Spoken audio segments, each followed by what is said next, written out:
Ground में आवाज चल रही है, सभी लोग जुड़ जाइए।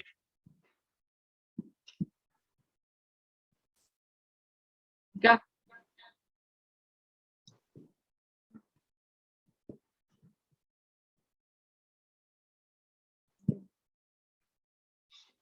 सो हम लोग डिस्कस कर रहे हैं एन फैक्टर ऑफ डिसप्रपोर्शनेशन एडॉक्स। सभी लोग आ जाएं।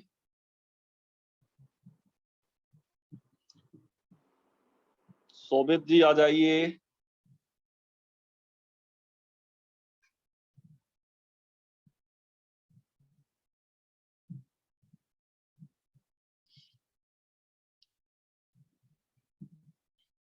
ओके, चलिए कोई बात नहीं, और आ जाएंगे लोग। तो हम लोग आ जाते हैं हम लोग अपने टॉपिक पे। डिसप्रपोर्शनेशन में एन फैक्टर कैसे अपन अप्लाई करेंगे। ओके, फॉर्मूला आप देख पा रहे हैं बेटा। N factor final is equal to n1 into n2 upon n1 plus n2। शायद आप देख पा रहे हैं, जहां पे n1 क्या है, n1 टोंक यानी total oxidation number change in oxidation part, और n2 इज टोंक total oxidation number change in reduction part.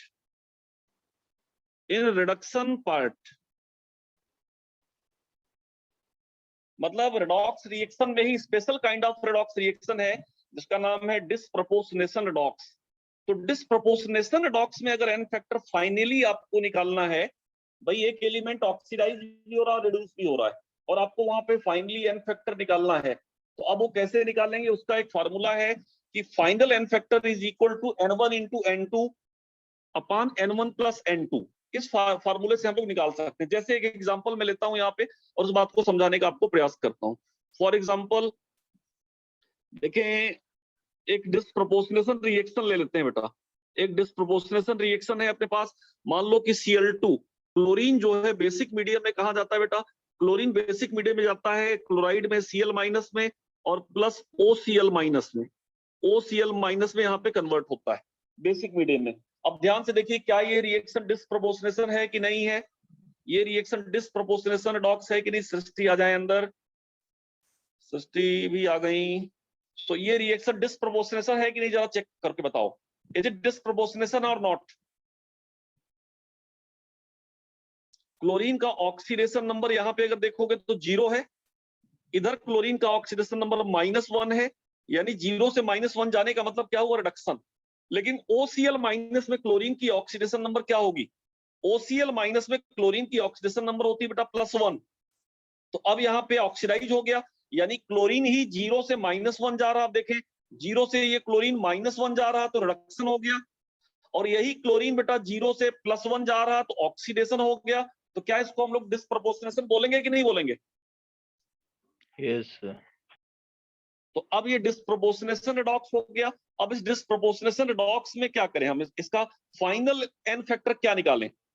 तो अब इसमें मैंने कहा कि ऑक्सीडेशन प्रोसेस में जो चेंज होगा उसको n1 बोल दो। यहाँ कितना टोंक होगा, इसका जो टोंक आएगा ऑक्सीडेशन नंबर चेंज, और जो रिडक्शन वाला प्रोसेस है उसका टोंक बोल दो n2।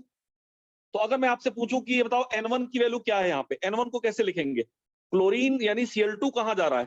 Cl2 जा रहा है OCl माइनस में, तो यहाँ पे ऑक्सीडेशन नंबर जो चेंज होगा उसको हम n1 बोलेंगे।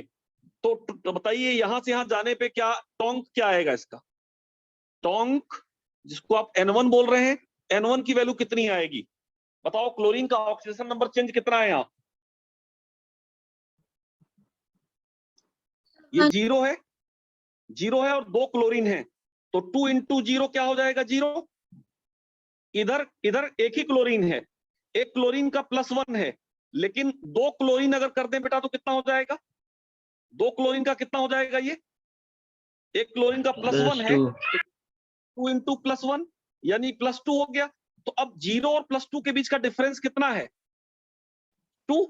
तो n1 2 हो गया। अब N2 निकालते हैं, यानी ये Cl2 Cl माइनस में जाए, अगर ये Cl2 बेटा आपका Cl माइनस में जाए, Cl माइनस में जाए।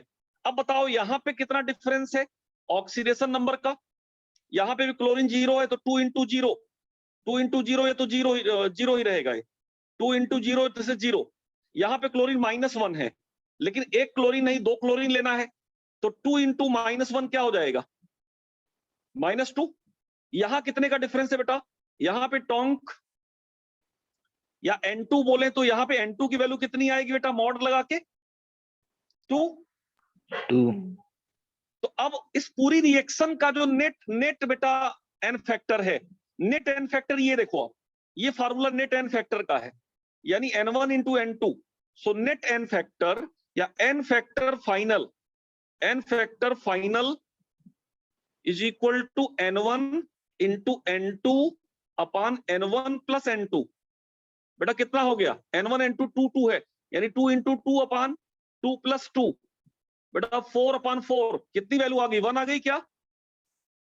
Yes sir. तो अब कोई अगर पूछता आपसे, कोई पूछता कि Cl2 का इक्विवेलेंट वेट कितना है, इस क्लोरीन का इक्विवेलेंट वेट कितना है, तो इक्विवेलेंट वेट क्या बोलते हैं आप इसका, equivalent weight is equal to molecular weight divided by n factor, क्या बोलते हैं, फाइनल एन फैक्टर कितना निकला, 1। कॉपी करें, बहुत ही शानदार सी चीज है ये।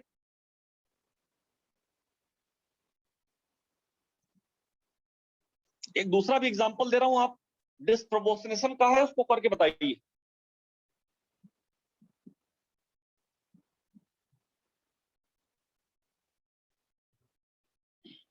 यहां तक हो गया, यस सर। यहां तक कर लिया आप लोगों ने। Yes sir.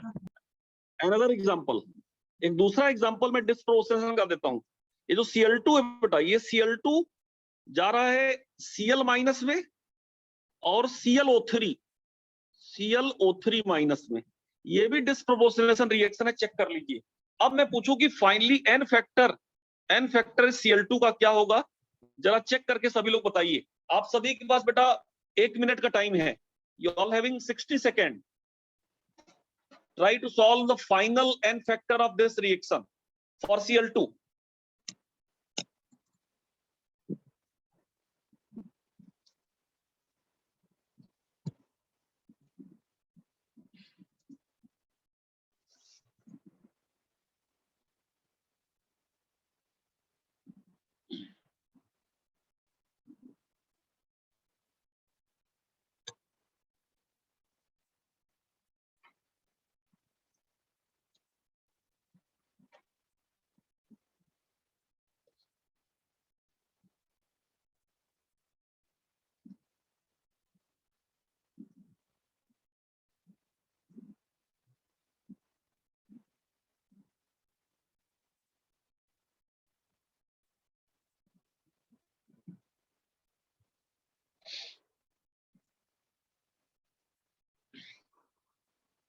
एक पार्ट तो बिल्कुल सीधा सीधा पुराना वाला ही है, मतलब एक पार्ट Cl2 से Cl माइनस तो वही वाला है। 10/7 10/7 बोल रहे हैं आप, 10/7 बोल रहे हैं, और लोग चेक कर लीजिए। Cl2 goes to Cl minus, एक तो ये है, इसका कितना होगा 0 इंटू 2 यानी कि 0, और ये कितना हो जाएगा 2 इंटू -1 यानी -2। तो यहाँ पे एन फैक्टर कितना आएगा, N1 कितना आएगा, इसका N1 लिख लो सीधा सीधा, N1 कितना आएगा 2। अच्छा दूसरा पार्ट क्या है, यही Cl2 कहां जा रहा है, यही Cl2 जा रहा है ClO3 में। अब आप देखिए माइनस है, यहाँ भी 2 क्लोरीन है, तो 0 इंटू 2, तो यहाँ भी 0 हो गया, लेकिन यहाँ 2 क्लोरीन करना पड़ेगा, एक क्लोरीन का यहाँ पे कितना है +5, ऑक्सीडेशन नंबर बेटा +5 है। तो क्या करें इसको, 2 इंटू +5, 2 इंटू +5 तो कितना आ गया 10 आ गया। अब यहाँ डिफरेंस बताओ कितने का आ गया बेटा, N2 की वैल्यू कितनी आ गई, 10 आ गया, बोलिए। Yes sir. अब लेकिन ये अलग अलग ऑक्सीडेशन रिएक्शन का है, लेकिन फाइनल एन फैक्टर निकालना है, n factor final n factor final, तो क्या फार्मूला है, n1 इंटू n2 अपान n1 प्लस n2। अब n1 की वैल्यू है आपकी 2 इंटू n2 की वैल्यू है 10 अपान 2 प्लस 10। बेटा कितना आ गया 20, 20 is divided by 12, 20 is divided by 12 को क्या लिखेंगे 10 अपान 6 या 5/3, क्या लिखेंगे 5/3।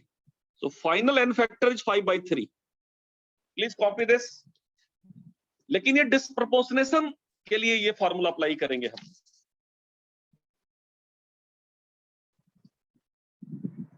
It is applicable for disproportionation.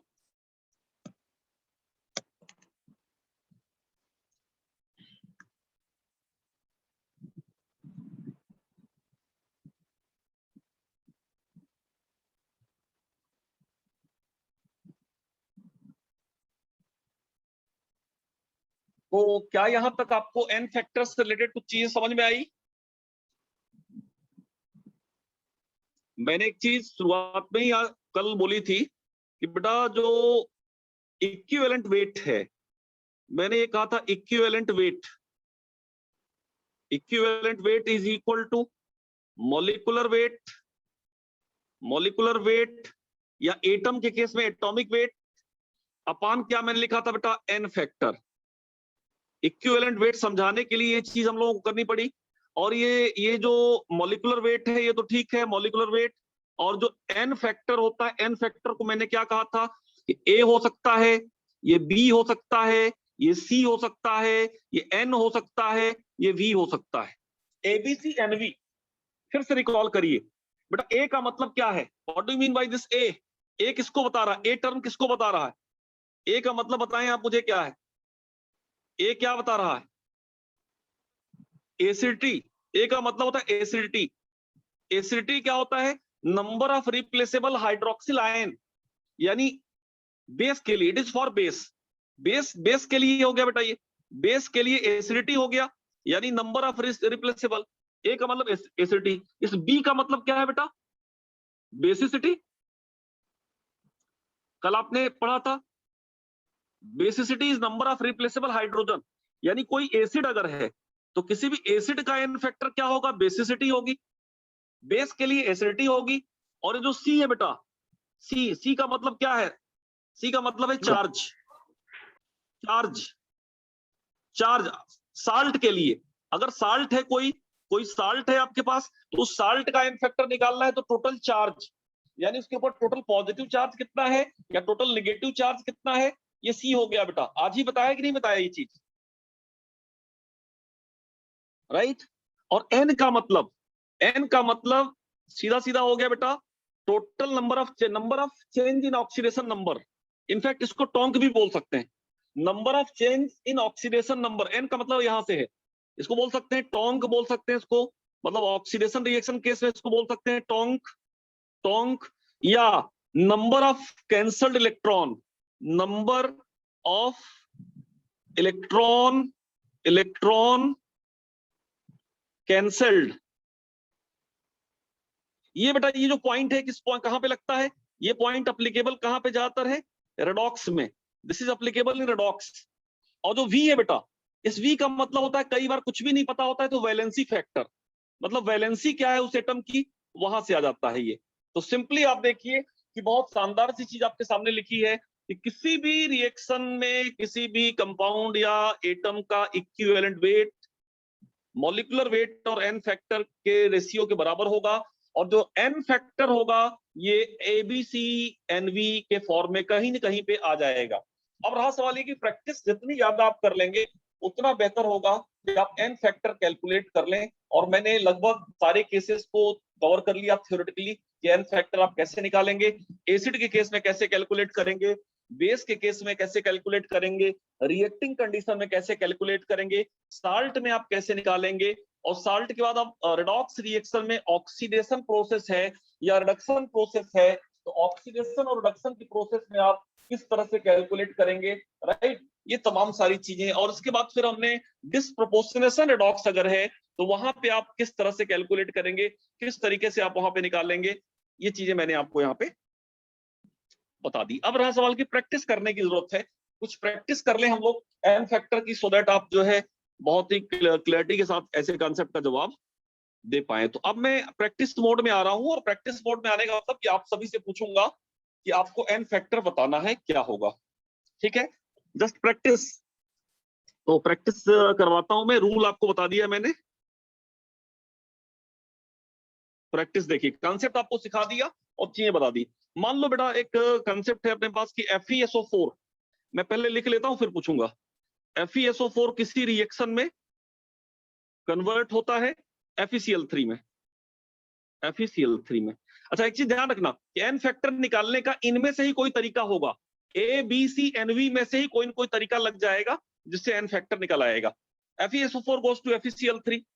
दूसरा मैंने ले लिया कि FeSO4 गोज टू FeSO4 किसी रिएक्शन में जा रहा है बेटा, किसी रिएक्शन में जा रहा है Fe2SO4 का होल थ्राइस, Fe2SO4 का होल थ्राइस यहां जा रहा है। तीसरा हमने ले लिया FeCl2, FeCl2 goes to FeCl3, FeCl3 और FeCl2 एक और ले लेते हैं हम लोग, FeCl2 गोज टू Fe2SO4 का होल थ्राइस, Fe2SO4 का होल थ्राइस। ऐसा कुछ यहाँ पे जा रहा है, ढेर सारे चेंजेस हैं। अब इसमें अपने को क्या करना है, एन फैक्टर सभी का। अगर मैं आपसे पूछूं कि एन फैक्टर निकालो, पहले वाले केस में एन फैक्टर, यहाँ पे आयरन का एन फैक्टर आपको निकालने की जरूरत है बेटा। अब मैं यहाँ पे इस जो क्वेश्चन मार्क है इसका एन फैक्टर आप निकालिए क्या होगा। पहली वाली reaction FeSO4 goes to FeCl3, इसका एन फैक्टर क्या होगा और क्यों। बेटा सीधा सीधा आप देखें, यहाँ पे आयरन की स्टेट क्या है, आयरन की स्टेट +2 है, जबकि प्रोडक्ट के साइड में आयरन की स्टेट क्या है बेटा, +3। तो बोलिए बेटा क्या हो जाएगा, एन फैक्टर क्या हो जाएगा इसका, 1। Definitely n factor will be 1, n factor will be 1, right. दूसरे वाले केस में बताओ, दूसरे वाले केस में FeSO4 जा रहा है Fe2SO4 के थ्राइस में, यहां पे एन फैक्टर क्या आ जाएगा FeSO4 का,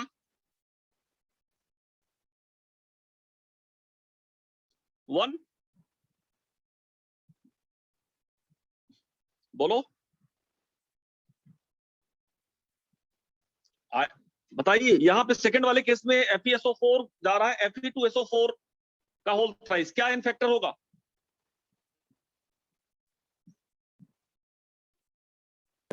1 सर। हाँ इसका तो 1 हो जाएगा, एग्जैक्टली 1 हो जाएगा। अच्छा लेकिन अगर आपसे कोई पूछता कि FeSO4 Fe2SO4 का बताओ, इसका बताओ, इस वाले का बताओ क्या होगा, मतलब रिवर्स सोचना है अगर आपको, तो इसका एन फैक्टर क्या हो जाएगा अगर रिवर्स आप जाए तो, Fe2SO4 के होल थ्राइस का।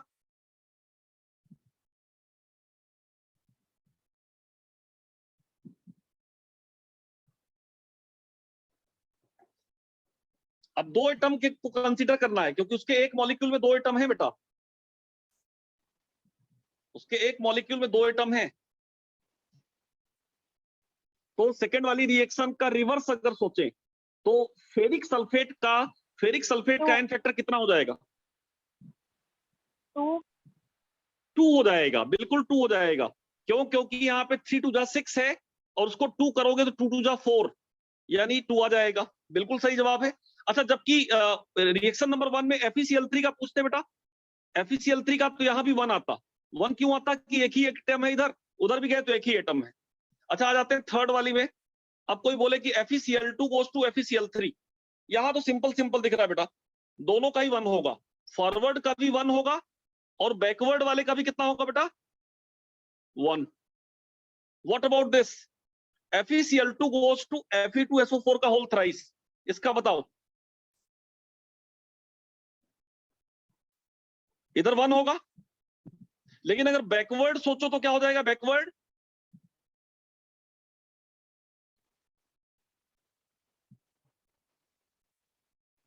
Fe2SO4 का होल थ्राइस का, इसका क्या हो जाएगा एन फैक्टर, 2 2 हो जाएगा, बिल्कुल सही जवाब। तो इस तरीके से देखिए हम लोगों ने निकाल लिया, है ना।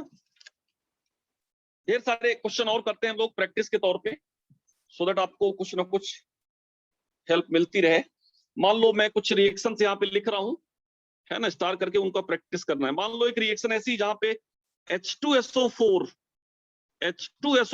goes to H2SO4 goes to HSO4 minus, HSO4 minus, कुछ ऐसा लिखा है यहाँ पे, है ना। अब बेटा ये बताओ कि H2SO4 goes to HSO4 minus, तो H2SO4 का n फैक्टर क्या होगा यहाँ पे? What will be n factor of H2SO4 और किस किस हिसाब से? बेटा H2SO4 ने अपना कितना हाइड्रोजन रिप्लेस कर दिया है, जरा देखो। एक हाइड्रोजन रिप्लेस कर दिया ना। ये एसिडिक वाली प्रॉपर्टी है, इसमें H2SO4 ने अपने एक हाइड्रोजन को रिप्लेस किया है, तो इसका n फैक्टर क्या हो जाएगा यहाँ पे? H2SO4 का n फैक्टर क्या हो जाएगा? 1। किस वजह से बेटा? कौन सी प्रॉपर्टी लगा दी आपने यहाँ पे? बेसिसिटी, मतलब इसकी बेसिसिटी यहाँ पे दिखाई दे रही कितनी? 1, यानी एक ही हाइड्रोजन को रिप्लेस किया है। लेकिन अगर ये लिखा होता कि H2SO4 goes to सल्फेट, यानी SO4 2 माइनस, अब बताओ H2SO4 का n फैक्टर क्या होता है इसमें? 2 होता, डेफिनेटली 2 होता। और ये क्यों 2 होता? यहाँ पे n फैक्टर 2 इसलिए होता क्योंकि यहाँ पे 2 हाइड्रोजन इसने रिप्लेस कर दिए। बेसिसिटी की प्रॉपर्टी से भी हो गया, बेसिसिटी से 2 हो गया, राइट। अच्छा मान लो कि आपको दे दिया है एक दूसरा कि H2SO4 goes to sulphur dioxide. अब बताओ क्या यहाँ एसिडिटी या बेसिसिटी वाली प्रॉपर्टी लगेगी? नहीं लगेगी, क्योंकि यहाँ पे हाइड्रोजन हटने से थोड़ी SO2 बना है। SO2 तो एक न्यूट्रल मॉलिक्यूल है। तो अब यहाँ पे ऑक्सीडेशन नंबर का चेंज निकालना पड़ेगा। अब बताइए यहाँ पे क्या हो जाएगा n फैक्टर H2SO4 का? अब यहाँ पे सल्फर का डिफरेंस निकाल लेना है आपको, सल्फर की ऑक्सीडेशन नंबर का डिफरेंस। H2SO4 में सल्फर का ऑक्सीडेशन नंबर है +6, जबकि SO2 में सल्फर का ऑक्सीडेशन नंबर है +4। तो क्लियरली बता दो कितना हो गया n फैक्टर? 2। एग्जैक्टली। अब इसी तरीके से मान लो कि H2SO4 goes to, ये बड़ा ही ट्रिकी क्वेश्चन है, H2SO4 goes to S8। मान लो किसी रिएक्शन में H2SO4 S8 में कन्वर्ट हो रहा है। अब बताइए कि क्या होगा n फैक्टर? इस H2SO4 का n फैक्टर क्या होगा? Please do everybody, n factor of H2SO4, इसका n फैक्टर चाहिए मुझे।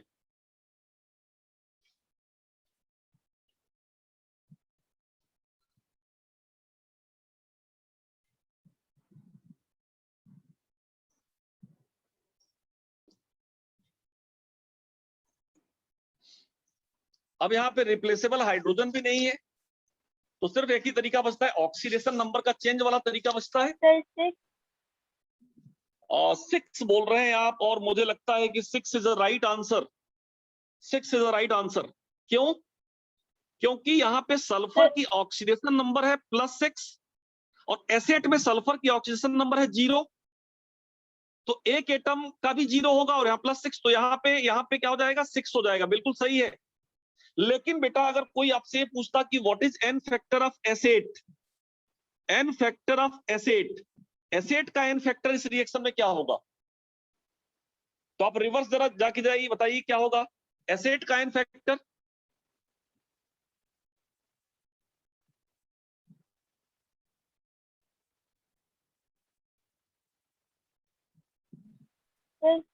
होगा। नहीं बच्चे, आप बताइए कि यहाँ पे कितने सल्फर हैं इस एक मॉलिक्यूल में? 8। तो 0 इंटू 8 माइनस, उधर ले जाओ, उधर भी सल्फर 8 बनाना पड़ेगा। एक सल्फर का +6 है, तो 8 सल्फर का कितना होगा? 8 इंटू 6 और उसका मॉड ले लो, क्या आ जाएगा? 48। Getting my point? भाई जब आप फॉरवर्ड सोच रहे थे तो H2SO4 में एक ही सल्फर था, तो उसको एक कंसीडर किए, लेकिन जब आप बैकवर्ड सोचेंगे तो आप ये बताइए कि कितने सल्फर के बारे में कंपेयर करेंगे? 8 के बारे में कंपेयर करेंगे ना? नहीं समझे आप? समझ गए सर। है ना, क्या गलती हो रही, समझ गए ना आप क्या गलती होती है इस बार बार? बहुत ही सुंदर कॉन्सेप्ट है बेटा ये वाला। सो H2SO4 का एन फैक्टर 6 है, लेकिन एसेट का एन फैक्टर है बेटा 48। इसको ध्यान रखिएगा। इसी तरह से और भी कुछ केसेस ले लेते हैं। मान लो एक केस आपको और ट्रिकी मैं लेता हूं, बोलता है कि H2SO4 या H2SO5, अब बताना ये बवाल हो जाएगा। H2SO5 goes to H2SO4, ये कोई चेंज दे दिया उसने यार, H2SO5 goes to H2SO4। अब बताओ कि ये जो H2SO5 है, इसको बोलते हैं पर सल्फ्यूरिक एसिड, इसका एन फैक्टर कितना होगा? इसका एन फैक्टर क्या आएगा? H2SO5 का एन फैक्टर यहाँ पे क्या आएगा और किस वजह से आएगा? जरा चेक करो इसको, दिमाग लगाओ सभी लोग।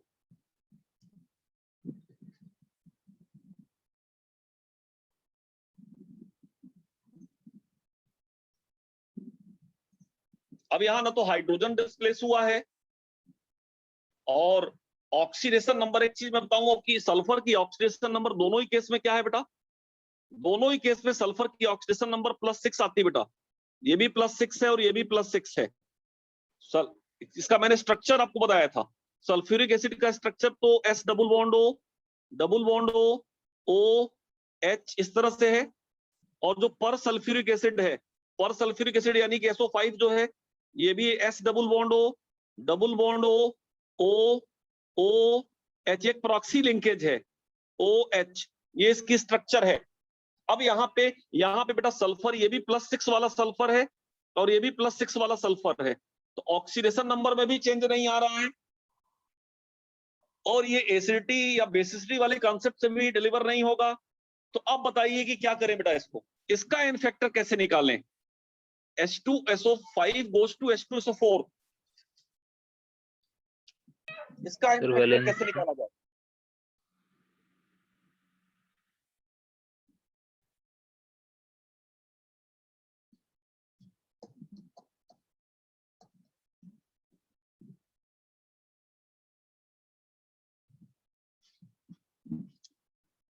बोला जाए।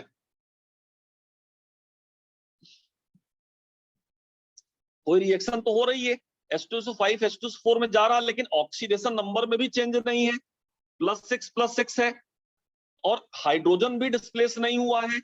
तो अब क्या करें, कैसे निकालें? तो ऐसे केस में बेटा आप देखिए ध्यान से, तो क्या ये रिएक्शन फिर बैलेंस दिखाई दे रही है? ऐसे केस में क्या ये रिएक्शन बैलेंस्ड है कि नहीं है? नहीं नहीं है। एक ऑक्सीजन का डिफरेंस है बेटा, एक ऑक्सीजन का डिफरेंस है, तो ऑक्सीजन को बैलेंस करने के लिए क्या करते थे हम लोग? H2SO5 है, इधर आपका H2SO4 है, तो पहला काम तो ये करो कि ऑक्सीजन को बैलेंस करो। बेटा ऑक्सीजन बैलेंस करने के लिए जिधर ऑक्सीजन कम है, एसिडिक मीडियम में क्या जोड़ देते हैं बेटा? उधर हम लोग उतना ही वाटर। एक ऑक्सीजन इधर कम है तो उधर क्या जोड़ दिया? उतना वाटर जोड़ दिया, H2O, और H2O का डबल इधर क्या आ जाएगा? 2H+। देखो क्या अब ये रिएक्शन एटम वाइज बैलेंस है कि नहीं, जरा चेक करो। एटम वाइज ये रिएक्शन बैलेंस हो गई क्या? यस लेकिन चार्ज वाइज बैलेंस नहीं है। इधर लेफ्ट हैंड साइड में 2 पॉजिटिव चार्ज है, तो कितने इलेक्ट्रॉन यहाँ पे, कितने इलेक्ट्रॉन ऐड करने पे? 2 इलेक्ट्रॉन ऐड करने पड़ेंगे, यानी 2 नेगेटिव। अब क्लियर हो गया, मतलब H2SO4 ने कितने इलेक्ट्रॉन गेन किए इस प्रोसेस में बेटा? 2। तो आप बोल सकते हैं कि इलेक्ट्रॉन ट्रांसफर, मैंने एक चीज लिखाई थी, जरा देखिए आप, एबीसी एनवी फैक्टर में, एबीसी एनवी फैक्टर में देखिए, नंबर ऑफ इलेक्ट्रॉन कैंसल्ड या नंबर ऑफ इलेक्ट्रॉन एडेड, यानी यहाँ पे H2SO5 के एक मॉलिक्यूल ने कितने इलेक्ट्रॉन गेन किए बेटा? 2 इलेक्ट्रॉन गेन किए during the balance. So n factor will be 2, इसका एन फैक्टर क्या हो जाएगा बेटा? 2।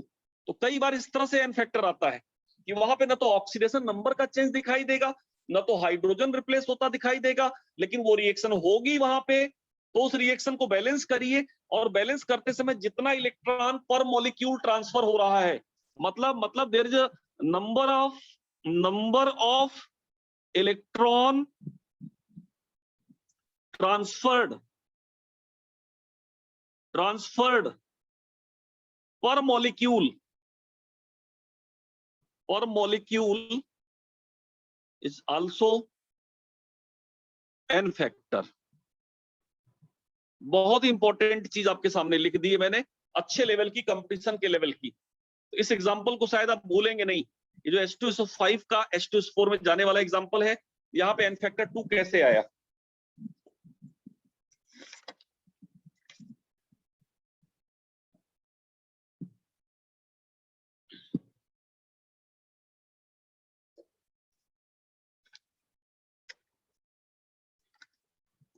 ओके, चलिए और कुछ प्रैक्टिस करते हैं। तो मान लो बेटा आपको दे दिया है कि HCl goes to HClO, यहां पे n फैक्टर निकालना है अपने को।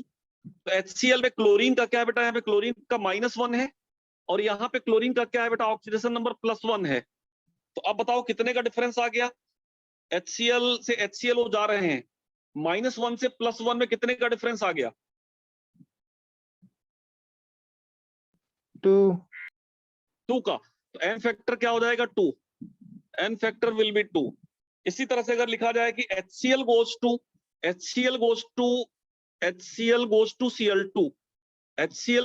Cl2, यहां पे क्या हो जाएगा। अब यहां देखिए क्लोरीन का -1 है, यहाँ पे क्लोरीन का 0 है, एक ही एटम लेना है, 0 × 1 यानी कि 0।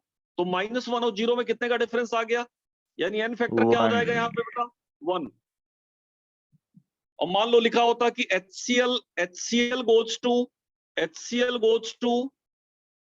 ClO3-, यहां पे क्या होता n फैक्टर, जरा बताओ, बोलिए फटाक से।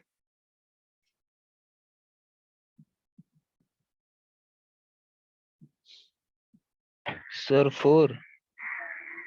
और होता, एक बार चेक कर लो।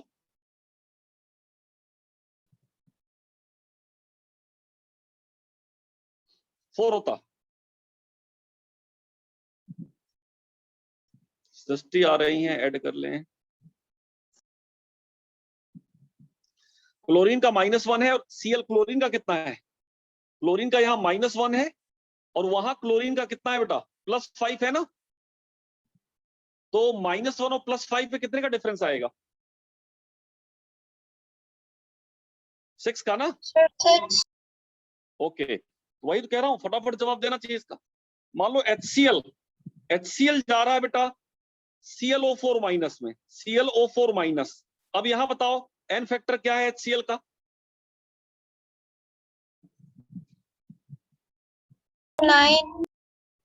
9। कैसी बात कर रहे हो, 7। क्लोरीन का राइट साइड में प्लस कितना है, +7 ऑक्सीडेशन नंबर, और इधर HCl में -1 है। तो -1 और +7 में कितने का डिफरेंस है, 8 का ना। तो छोटी छोटी ब्लंडर क्यों कर रहे हो। तो ये बात समझ में आई।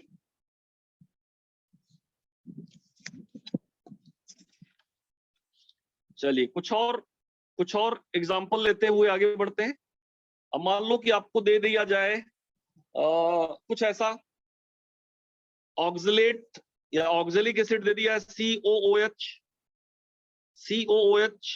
ये COH किसी रिएक्शन में कन्वर्ट हो जाए, मान लो कि COO- और COOH। अब बताइए मैं अगर ऑक्जेलिक एसिड का n फैक्टर पूछूं तो क्या हो जाएगा, n फैक्टर इसका क्या हो जाएगा, क्लियरली दिखाई दे रहा है। ये दो हाइड्रोजन रिप्लेस कर सकता है, लेकिन वास्तव में इसने कितने हाइड्रोजन रिप्लेस किए हैं बेटा, बेसिसिटी के बेस पे आंसर आ जाएगा।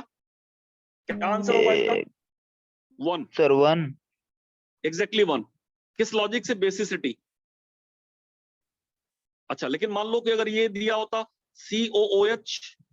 COOH ऑक्जेलिक एसिड है, और उधर ये कन्वर्ट हो जाता कुछ ऐसा, COO- एंड COO-। अब बताइए n फैक्टर क्या हो जाता है इसका इस बार,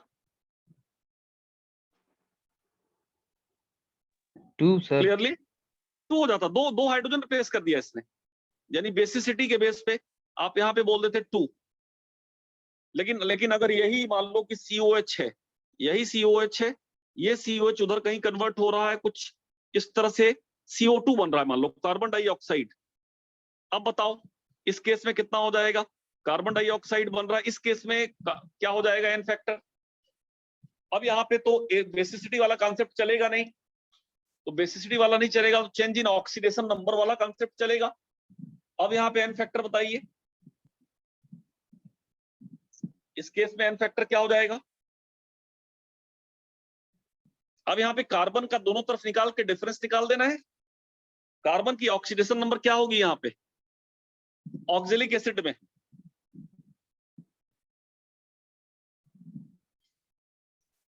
+3। भाई फार्मूला देखो ना, इसका फार्मूला क्या है, C2O4 H2H2 C2O4। फार्मूला ये है, हाइड्रोजन का 2 होगा, कार्बन का 2x होगा और -8 = 0। सो क्लियर कट दिखाई दे रहा है कि -6 यानी x की वैल्यू +3, यानी यहाँ एक कार्बन का +3 होगा। और है कितने कार्बन बेटा, 2 कार्बन है, तो 2 कार्बन का मिला के +6 हो जाएगा क्या।